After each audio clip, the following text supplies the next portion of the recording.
numerologist community, and welcome back to another video in this series where I talk to the wonderful Kelli Fox about the full and new moons coming your way. Hey Kelli, how are you?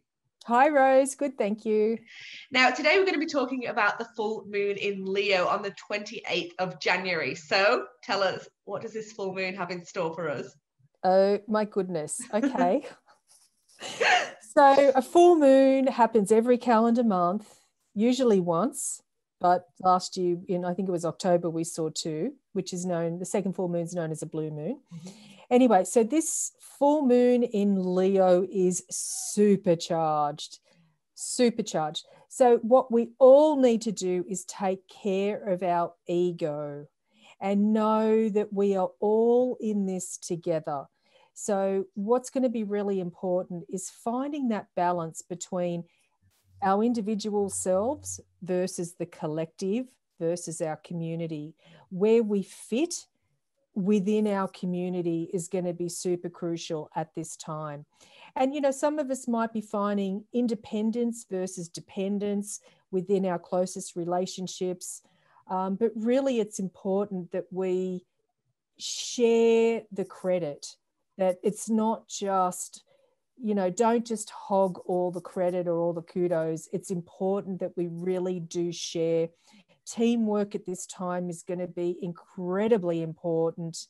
Yes, we need leadership, obviously, but, we all work together to create the result that we want. And that is going to be really, really, really important during this Leo full moon, because there's a lot of gnarly aspects or influences or angles that this full moon in Leo is making. And so I'm going to break that down. Mm-hmm.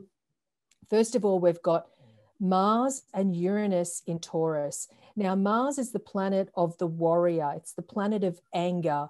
It's the planet of impatience and frustration. And I'm using the shadow keywords because it's a square angle or a 90-degree angle. So it's challenging. It creates friction and tension. So that's Mars, and it comes together with Uranus, planet of the unexpected.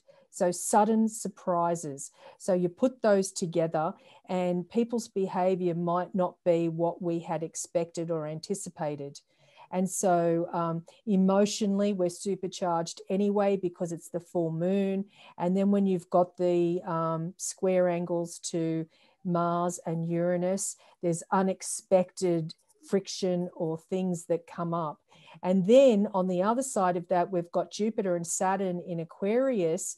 So this is all about freedom seeking. This is all about the humanitarianism. It's about we're all in this together. But then on the other side of that, it can be very cold and very aloof. So if we're expecting warmth and engagement from other people, we might be in for a surprise when we don't get the responses that we want. And instead, we might be getting anger and frustration and impatience. And if it's not from others, it might be us projecting out onto others. So what's really going to be important is during any full moon, but in particular, this really tough full moon energy is all about not having high expectations, to really own what we encounter at this time, because that's what full moons are about. They're like giant mirrors in the sky. They project back, or they shine back to us, our own behaviors and things that we don't necessarily own or take responsibility for. And in particular, because of the energy of Leo, like Leo on the shadow side can be quite egotistical, meaning that, things, if there's something we need to take responsibility for, we need to do that at this time. And I would say, before you ask me, Rose, what is the one word that would sum it up? It's like, maybe it's not one word, but if I could just say a sentence, keep ego in check. Mm-hmm. Okay, interesting. And I think it was interesting there that you said that, we need to not have high expectations, because I think a lot of people go into full moons thinking these marvelous things are going to happen and they're going to happen now and those kinds of things. But it sounds like with this full moon, we just need to, take it a bit slower and just take what comes and sort of be ready to accept what comes and take ownership of it, right? Absolutely. And here's the other thing with this. This is a lot of fixed energy. So fixed energy means stubborn, and it means not compromising, and it means we're stuck in our opinions. We're not willing to compromise.